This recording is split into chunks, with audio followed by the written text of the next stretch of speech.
of DMs I got. Say, you're in Miami, where are you? But I've been in Miami the whole time. Yeah, I'm posting, I'm doing this in Miami, I'm doing that in Miami. Bare people started surfacing, saying, how long were you there for? Do you want to link up? Like, I'm like, see?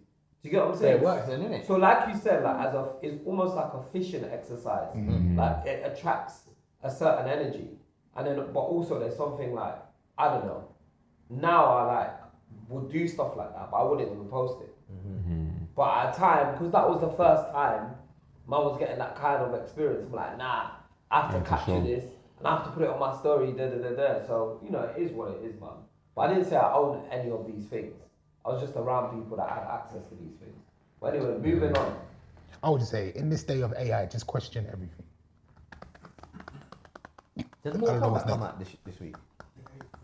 Was it 8? Oh, is it? See, I heard about it. No more comebacks coming out. No? Not one of them. Is that part of the topics? I don't know, but we can talk about what we want. Okay. It's our show. Okay. There's no rules to the show. Says the person who wants to leave by a particular time. Okay, let's go. What's the next topic? Well, we've got a guest here, so we might as well interview him before we actually get into some serious topics. Stephen, wagwan. What's goody? What's goody? Thank you very much for blessing us. Pleasure, man. We get straight to it. A few weeks ago, I was talking to you, and you know, I know that you've got your run club. I've seen you doing your thing around the Emirates stadiums a few times, and we had a little joke about you starting up the run club, and the run club is like the new Tinder. Do you know what I mean? It's just like that's where people go to be linking things and whatever else. And which that is the case. I'm hearing. Is that true? I mean, But is that's not the case for your one? no, it's not the case for me. I didn't start it for girls. I've been getting girls. I don't need to go to start. Okay, brother. I don't need to go to the run club for girls. But people have found their partners in the club. I'm just waiting for the wedding. You're club, yeah? Yeah, So yeah. you facilitated relationships. Hey, move back a bit. I can't see That's a myself. good idea though. Why not? That's a good idea though, isn't it? Why not meet someone while you're trying to be fit? Yeah, It's a great idea. yeah, it works. It works. I know someone that was with his girl for about 6-7 years. She wasn't on the fitness thing at all. Like she wouldn't come to none of his marathons, his high rocks, nothing. And he started talking to someone from the club, and then literally done. Okay, that's Locked her 1 week, 2-3 days later, he's with the girl now. Going on holidays, everything. They're together.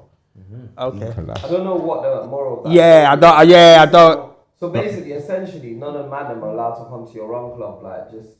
No, of course they are. But obviously, remember, look, you're going to come to a place where everyone's on the same thing. Do you know what I mean? And then you go home, your girl's eating cakes and custard. She's not coming to support you and whatnot. It gets to a point where, like, it's just like, what are you doing? Do you think that's why people end up in relationships? I'm not saying that's why, but obviously you meet people, like, you kind of tend to attract like people, like you. Good community. You know what I'm saying? Doing the same thing, yeah. Do you know what someone said there's a colour code to the way people dress. So like, if you wear like white, it means you're single.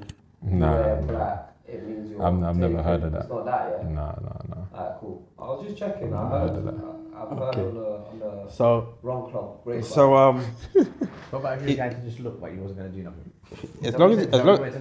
no, that's not what I wanted to know. So that's not why you started your run club. Why? Because your thing's a bit deep. Why did you start your run club? Pause. Why not?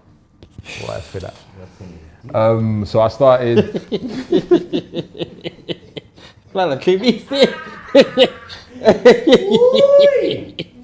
Why for that? No, so I started. I started the club. Well, initially started as a charity.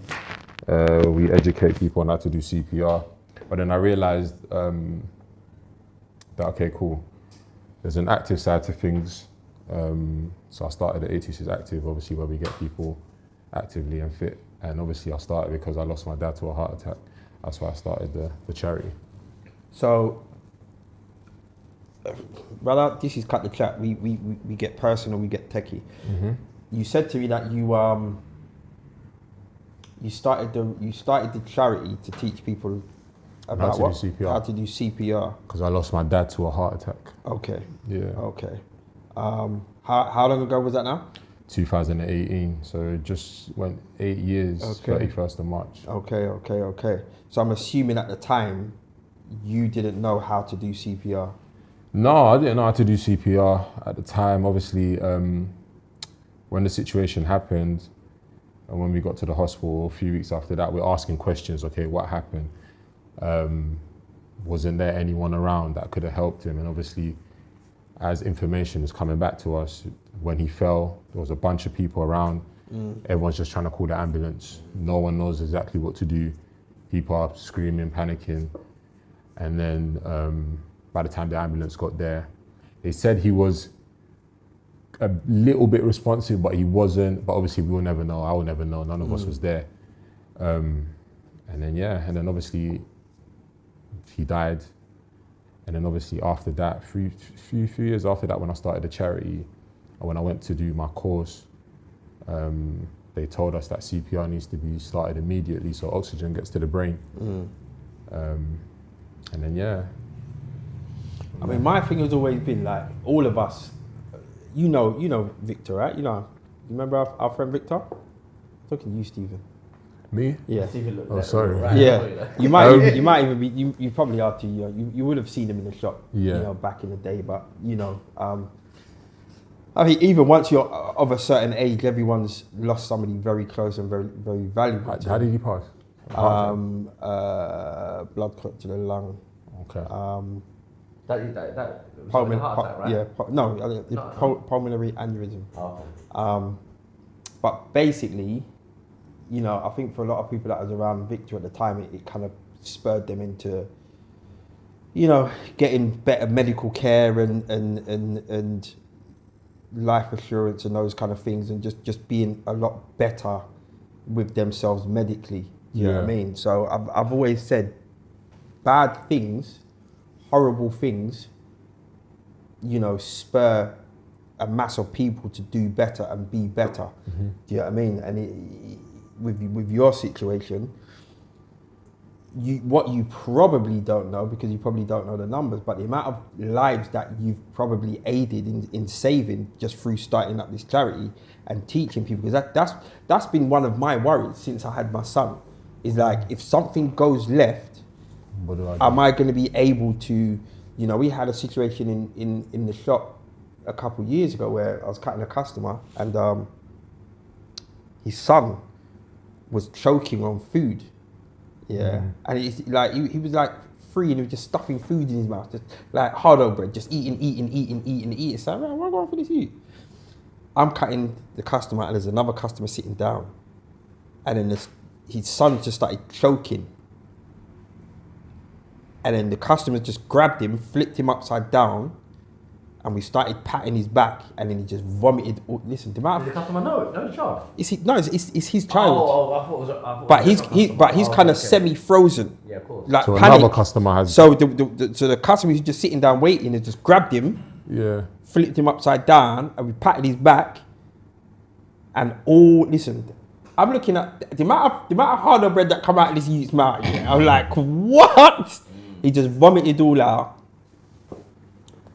And it's cool, cleaned it up, went back to cutting hair, and it's just like, man, you just saved this youth's life. Do you know what I mean? Like, quick thinking, quick reactions, just, even just having a rough knowledge of what to do in certain situations saves lives. And as you said, things like starting CPR immediately, keeping oxygen going to the brain, it's a lifesaver. And you go into schools, right, teaching this to young people.